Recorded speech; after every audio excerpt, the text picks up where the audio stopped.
Hello, my friends, and welcome to MSP Unplugged. This is the place to learn tips, tricks, and strategies to help you run and grow your IT service business. Whether you're a one-person shop or leading a team for the journey, this is the place for you.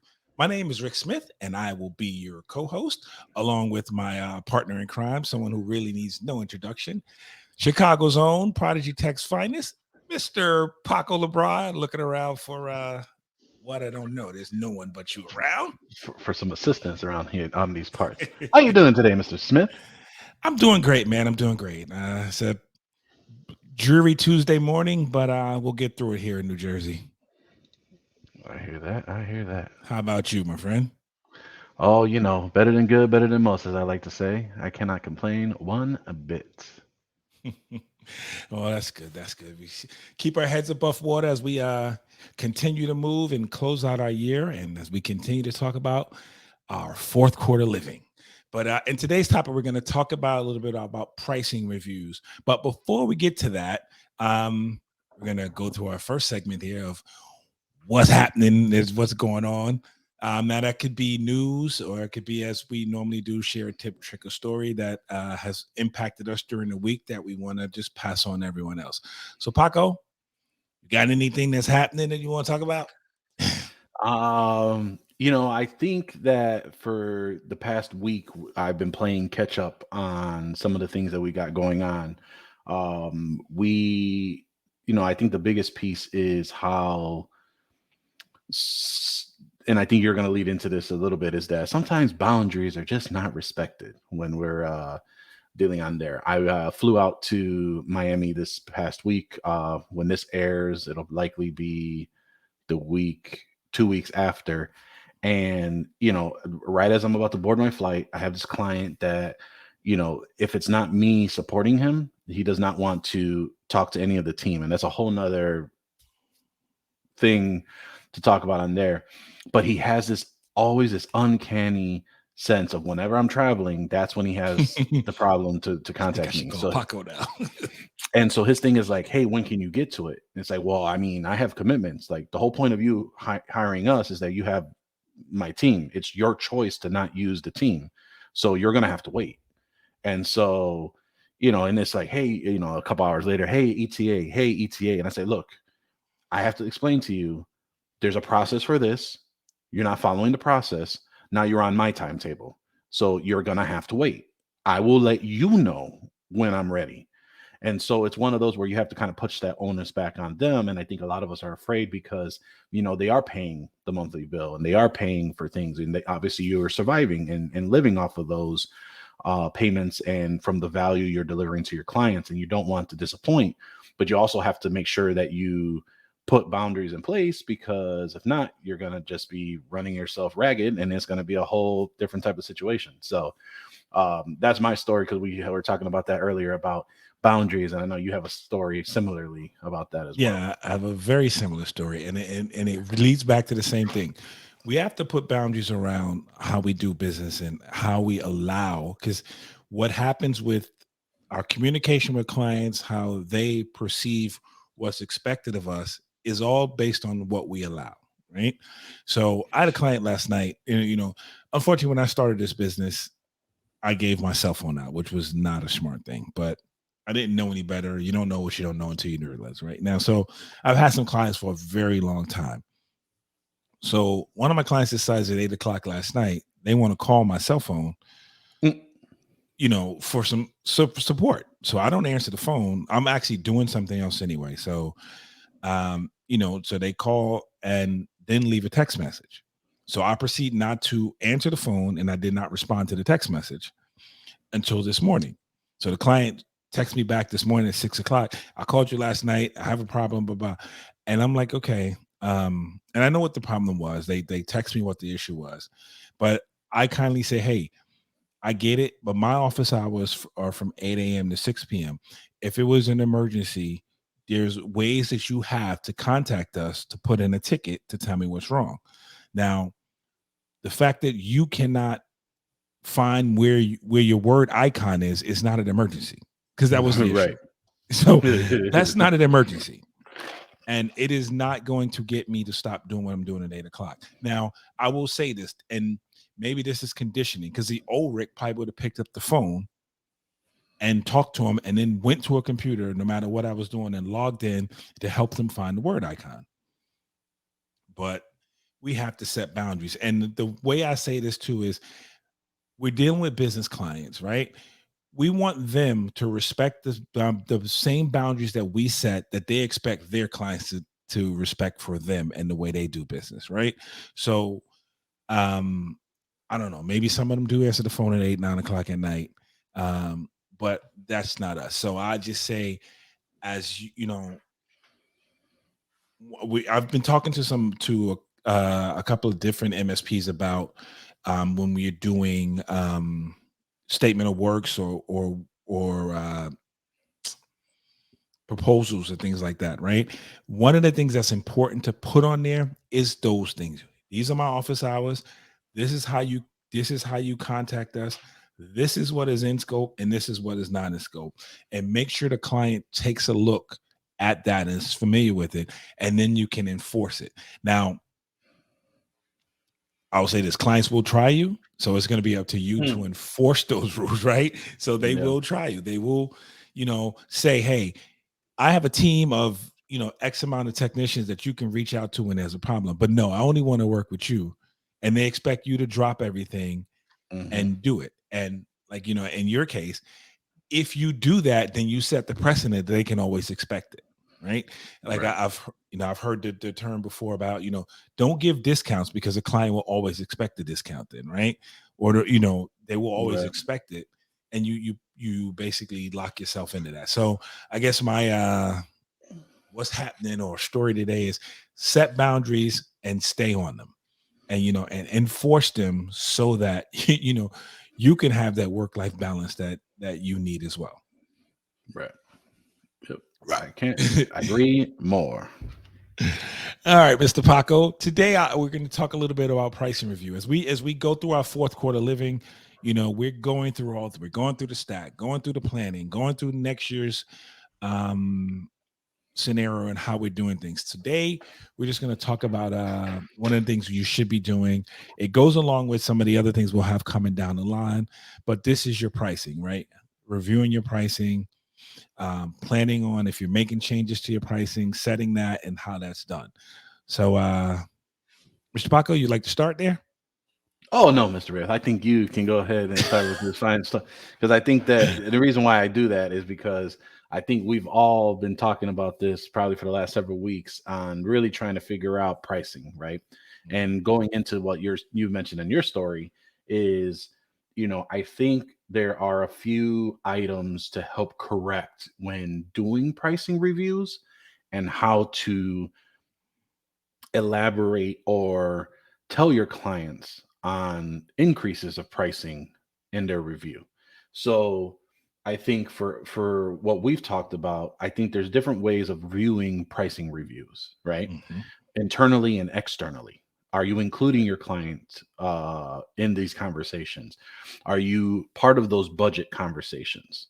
If you're not, you should be. But the question is how, why, you know, what should you even ask for? Things of that nature to see about, because when it comes to pricing review, it's a very overwhelming thing to take on.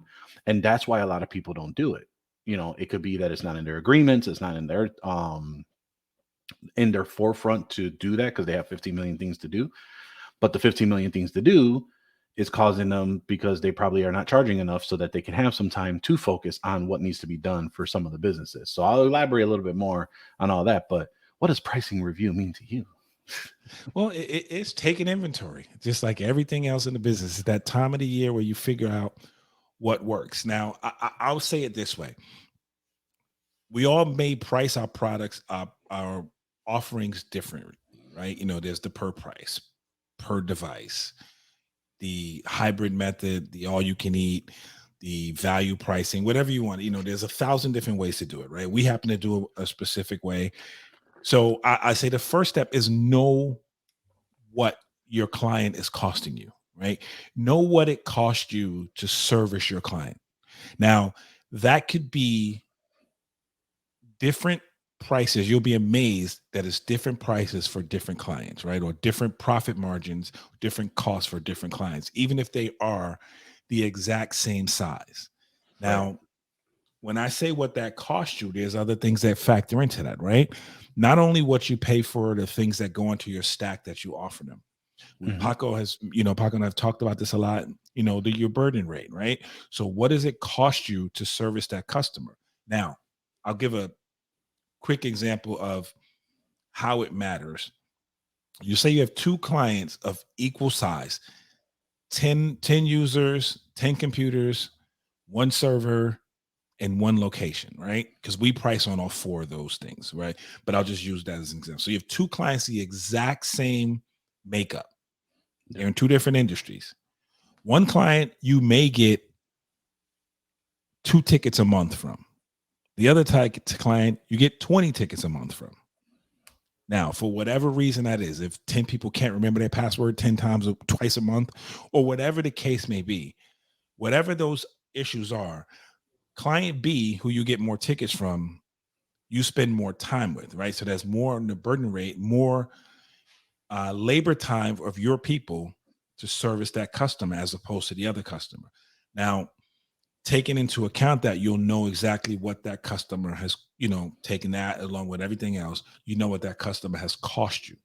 Yeah. So when you're reviewing, what to do, or, reviewing your pricing, you get to understand now,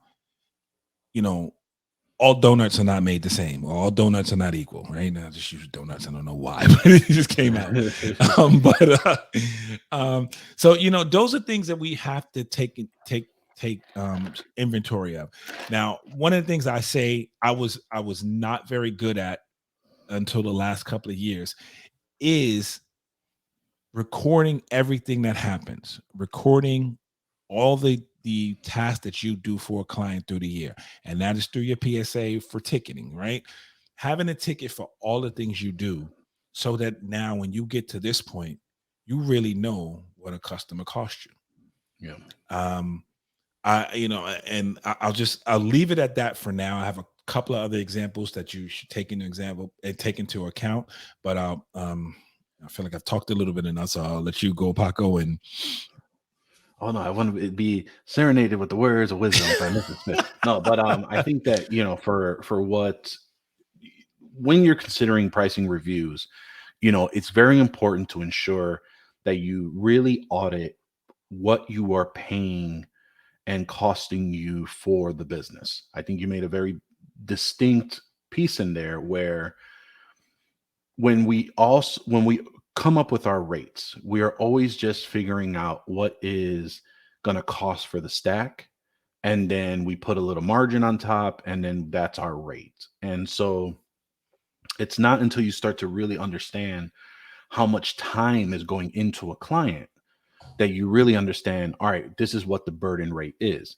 And so again, we've talked about the burden rate in previous shows, but for those that don't know what the term is, burden rate again is not only your cost for what you're paying for the technician, but everything associated with labor and everything that has to go into what would resolve a ticket. So, if you're paying for healthcare benefits, if you are paying the tech for their time, are you paying for any particular tools that they need to utilize specifically to them? Hardware licensing, things of that nature, all bundled into the one burden rate. And that burden rate is the technician cost to the business to help solve a client's issue. Now, when you are looking into doing your pricing, some solve this by doing hourly rates and the break fix models that we used to have before. Some will go ahead and say, okay, this client of this size from previous history, if you have been in business for a long time, takes us approximately about half an hour every month that we should even bother with any of their supports, or maybe 2 hours, depending on what you feel comfortable with on how long a particular user should take up your time for that particular contract. Times that by obviously 12, you go through the hours, and then you have your burden rate on that ratio. I've mentioned this book many, many times, but PSA Impact with Chris Tim, that's how I fully really understood the burden rate concept. And so that really helped me identify what that cost and include that inside of our rate. Now, I provide an all-inclusive rate on a 3-tier program adhered to the CIS framework. So with that, I include those models of offers and hours and things of that nature of what's included. And the idea here is to show when you are profitable. Now, that's why your reporting needs to be on point. You have to have reporting that can explain to you why certain tickets are in this way, how much time is being invested in these clients for you to be able to audit these accurately and understand, is this client losing you money? So going back to what Rick said, you could have 2 clients of the same size, or even more. Here's the even more drastic point. You could have one client that's your biggest client user wise, and you can have a client that probably has maybe 10% of those users, but through the math, the 10 user one is more profitable than it is on the 80 user client that you have right now because of everything you've put in place. Now, the way that we have been able to really dial into this is by adopting, you're going to guess it, the Phoenix Project. And so this has allowed us to categorize all of the work that's being done in the MSP of ours into 4 categories. If you haven't listened to the Phoenix Project episode, I highly suggest it. We talked a lot about this. I believe John Dubinsky was on the episode, but we basically go through the book, The Phoenix Project, on how they had compromised and they basically allowed to understand there are 4 types of work.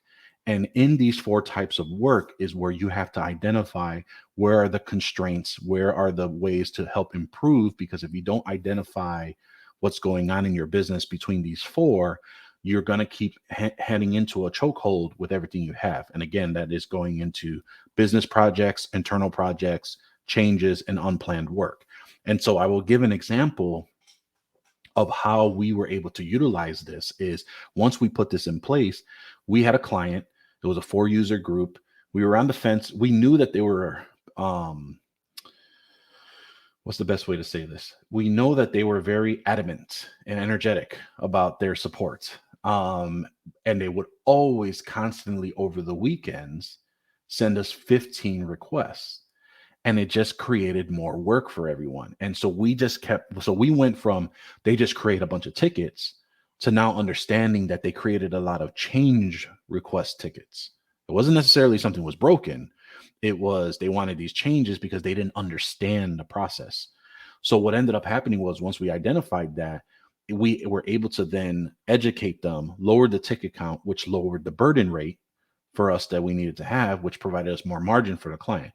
Now, other things happened and we fired them, but that's a whole nother story. And so, but the point is, we were able to make them profitable after a while. But again, it's something that you have to make sure when you're reviewing your pricing, it's not just cost of your tools, but, I do implore you, you should always be reviewing not only your pricing internally of what you're offering to your clients, but you should also review your pricing with your vendors. Hey, look, it's a year. We're going from here. We're considering to make some changes. What can you do for me? Always be on the hunt to look for other tools. And we'll go more into that in the stack review episode that we're going to do. But being able to understand the cost on there can help you review your pricing as you move along. Now, we do it annually. I have heard others do it quarterly and more frequently, just to make sure that the cost and things of that nature, especially with the burden rate going on. But specifically, when you are doing your review of your pricing, you just have to make sure one thing. What is your goal financially, which we'll have an episode about that, about year-end financial goals. Where are you trying to go? What are you charging now? And what do you need to get there? And so are you not charging enough? Or do you have a client problem that you're trying to get inbound leads so that you can expand on that as well? Again, every MSP is different. Every company wants to do things according to what their philosophies and beliefs are. So I'm not here to tell you which one way is the other, but that's what's important for the pricing review, because and especially doing it in the fourth quarter is so that you can hit January 1st running with a plan in place to be able to do so. Yeah, and I think it's important. You hit on a lot of things, but I think one of the things that stands out as well is we always get accustomed to, hey, I need to make more money So what do? I need to go out and sell more, sign more contracts. But the first thing a pricing review tells you is where you're losing money, or where profits, or the additional revenue that's in-house that can be made, right? Where are you losing at? Where are you gaining at, right? Right. Why is one customer, on a 30% profit, and another is at a 5%? What are those things? What are those?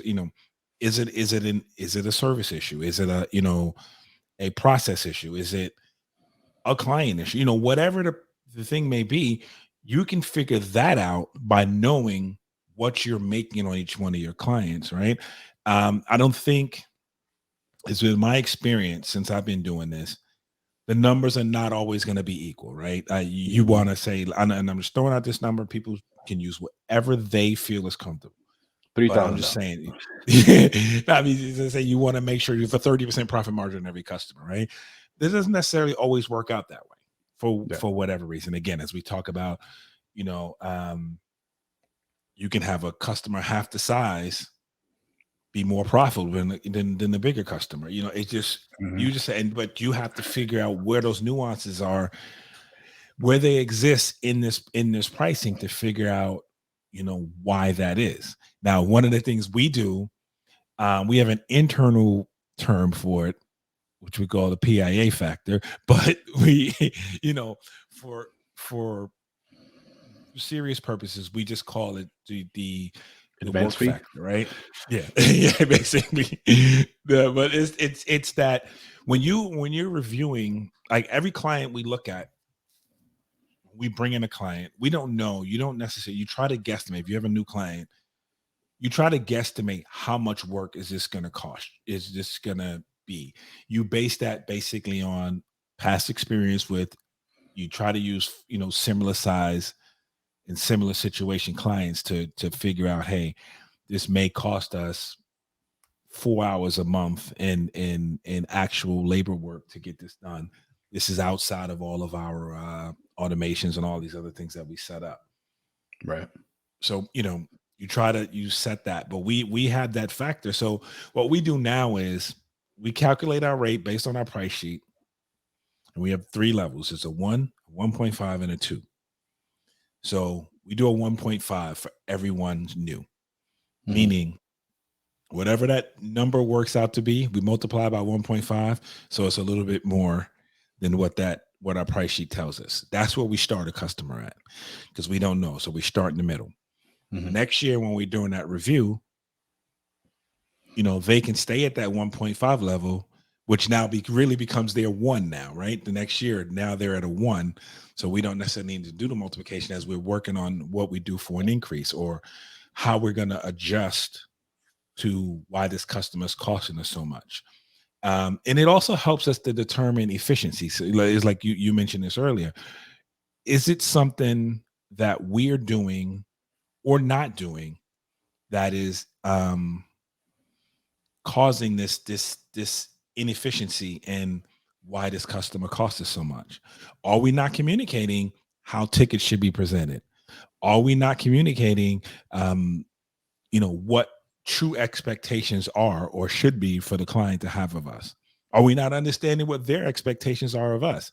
All of those things help to, as you're evaluating how you're going to do things next year, it helps you with your process as well, which I think is extremely important. So taking those into account helps you with your pricing review. And I think another thing you said, Paco, is excellent. And is knowing also what you're paying your vendors. And sometimes you may need to go to them and say, hey, I need you guys to help me out a little bit here. Or, this, you may can go to get a couple of breaks from your vendors, or they may have some plans that you're not aware of. And that all is just important. I think it's always important to not just know to have a smooth cover, but to know what's under the cover. So what you're paying, what it costs. I mean, exactly like you said, you shouldn't be afraid to negotiate new vendors you're taking on. You shouldn't be afraid to renegotiate the terms that you had before. I mean, you and I just had a conversation about a vendor that we both use, but you had mentioned the rates that you got. And I was like, wait, hold on. That's less than what I'm paying for like another vendor that I'm quasi, like I'm using two vendors of the same thing right now. And I Hmm. was like, well, I'm gonna have to reach out to them and let them know. But if had I not conversated with you about it, I wouldn't have known about it. So again, it goes back to me saying being able to have the ability of, hey, I need to be able to go and renegotiate some of these things. Now, some vendors are like, look, this is the price, like yesterday's Right. price is not today's price. Totally understand that part. Um, but there are abilities to make sure that you're conscious about this and really making sure you can move forward on some of these agreements, because sometimes when you have these annual agreements that you're signing and they come up, they're going to want to try and keep you. Same thing with some new deals that you and I just signed recently, where we were very, we were, hey, this is how we're going to do it. This is what we want to Hmm. do, and they adhered right now. Being able to speak up and understand that is really helpful, for you, one, for your bottom line, and two, being able to understand that there is all around to try and do this. So I oftentimes forget what I pay, because I think we all remember what we pay per month on our costs, but sometimes we forget about our annual cost as well. Could be Hmm. licensing, as far as for your business, state, city, incorporation. It could be membership dues that you're helping get points off of a product that you're receiving. um, Firewall subscriptions tend to come up. Like, are you including those because they come on an annual basis, and are they out of sight because you've paid them once and then you forgot about it, and then you're focusing on your monthly? So you have to make sure you keep track of that. And the best way to do that is to look at your financial system, which obviously QuickBooks, Zero, etc. If you're a solopreneur and you haven't used a product like that, you should.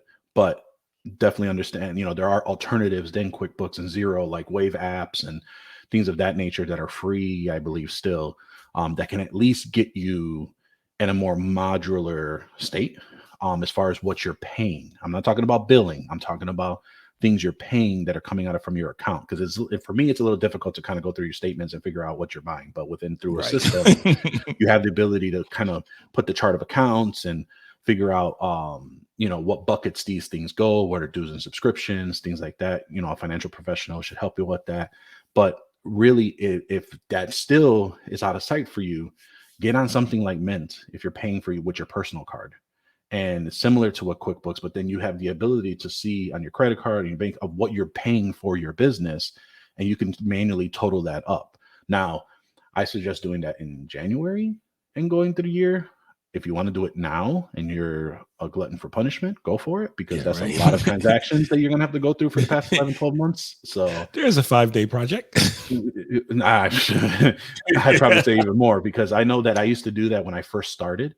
I'll bookkeep at the end of the year, or every quarter, every year. I used to tell myself, I was like, I'll do it in November, December. And then every month I get to April and I'm like, why am I doing this to myself? I'm not doing this to Mhm. myself again next year. I do the same Exactly. thing. I do this, we're creatures of habit. So finally I got a financial professional and I said, hey, take care of this for me. Now, the first one I got, if I find them in the street, there'll be different words. But I was able to find through through a series of um, account professionals. I did find a great CPA firm who I've been with for the last couple of years. He does really great work. He helped us form a lot of things in education, and it was the first time having those conversations of, hey, you shouldn't be paying taxes. Or let me rephrase that. You should be able to help with your taxes, and really culminating on, hey, how do you make the tax system work for you, and helping educate on a lot of those. Because the first thing was like, when I was in corporate America, it was like, oh, I got a refund, great. And then I've learned that that's just money you borrowed to Uncle Sam tax free. So it's those type of things that you start to learn. You get to figure out those pieces.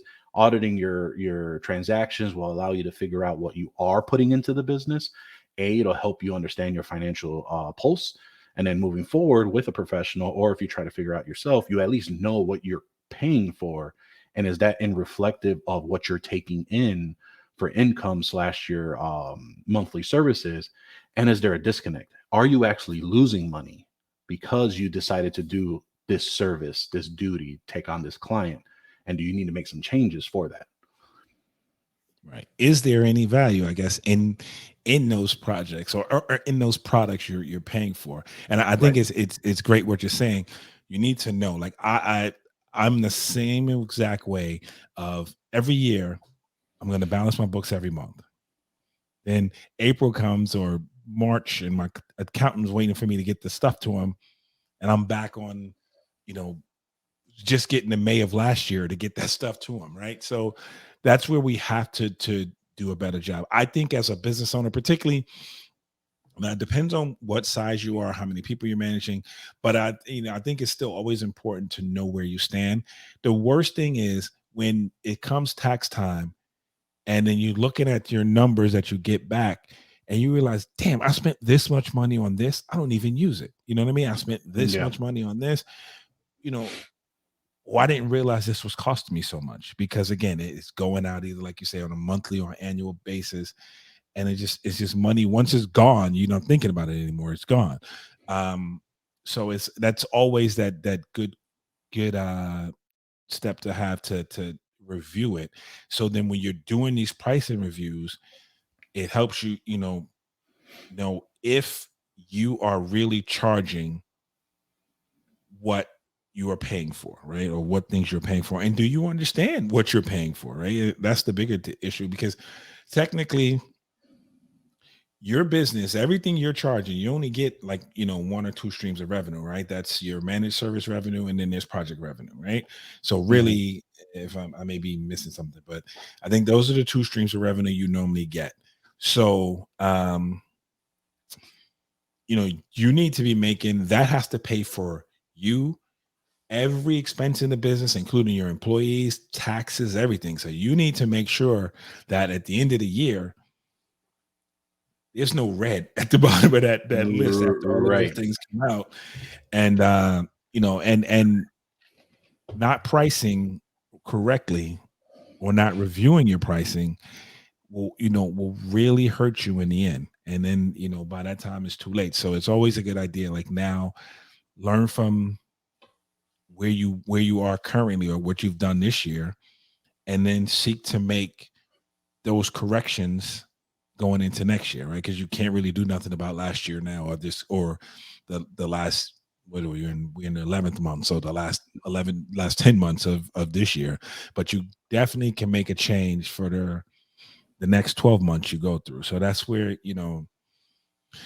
knowing what you're paying for becomes very important, and it helps you when you're doing this quote unquote pricing review, and setting prices for your clients to setting prices for your clients, and for your offerings that you're doing. And that also goes down to your hourly rate too. Evaluate that as well. Like, I think we focus a lot on our on our stack cost, or our offering Yeah. cost. Let's put our good, better, best, or whatever we might want to call it. But also think about your hourly rate, and enforce some of those rates. Do you have? I know some people who do not charge an after hours rate, if they or do not charge a holiday rate, or a or don't charge for travel, or whatever the case may be. Mhm. You have to, all of those things cost you money. I think we don't think about it that way, but they all cost you money. Right. So I just, that would be where I'll leave it off at for this conversation. Yeah. No, I mean, I think you hit it right on the head. I mean, there's not much more that we can add on to that. Is there's so many facets to try and figure out what that pricing review. So you want to make sure you keep in touch on understanding there's different points that will kind of bring all that together. And so as long as you stay diligent, you start figuring out all that thing. And if you don't know where to start, I would even pick up the book, Profit Impact. Is it Packages? Profit, Pricing, and Packages, I believe it was, Right. with Nigel Moore over at the Tech Tribe. So there's definitely a great book to hear And and if you, listen. I'm sorry, if you don't have it and you need a copy, we'll send you a copy, because That's we right. we We have do some have now. copies of those. We won't Yes. charge you for shipping, but we will definitely send you a copy if you want a hard copy. We have some leftover from TechCon, so I will be glad to ship you one. I forgot about that. So just for you all to know, so Nigel Moore at the Tech Tribe and Andrea Welch, who was grateful enough to come not only to support TechCon, but made books customized to those that were in attendance to TechCon and the MSP Unplugged community. So we definitely do have books available if you are interested. So definitely shoot us an email over at info@mspunplugged.com. Are we keeping this just to the US, or are we doing international too, Rick? I'll ship it anywhere they want it to go. All right. We So as help long as you whoever pay for whoever needs to be helped. so if as long as you pay for shipping, we'll make sure we get that out to you.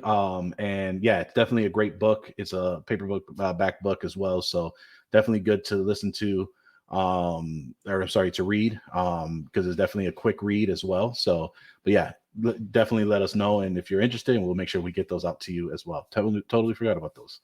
Yeah. Yeah, it's because I have them. But with that, I think we could round out that show then. I think, Rick, right? I agree with you, sir. I agree with you. So hopefully you all have gotten some good nuggets out of this, some things that can help you. Again, we do this, and this is Paco and I's opinion, but we do welcome your opinion. We ask, if you have any comments, any questions, suggestions, drop us an email, info@mspunplugged.com, or leave a comment in the Facebook or the YouTube channel. But we do want you to join us every Tuesday and Thursday when we do release these episodes. You can find us on our YouTube page. That's youtube.com/MSP Unplugged. Do us a favor, like, subscribe, hit the notification button to let you know when the next episode is coming, and it does help us out. And again, as I stressed before, if you are so inclined, please leave us a review. That does help us. If you prefer to catch us on the go, we're in your favorite podcatcher apps. That's Amazon Music, Spotify, Apple Music, just to name a few. For Paco and I, we want to thank you, and we'll see you next time on MSP Unplugged.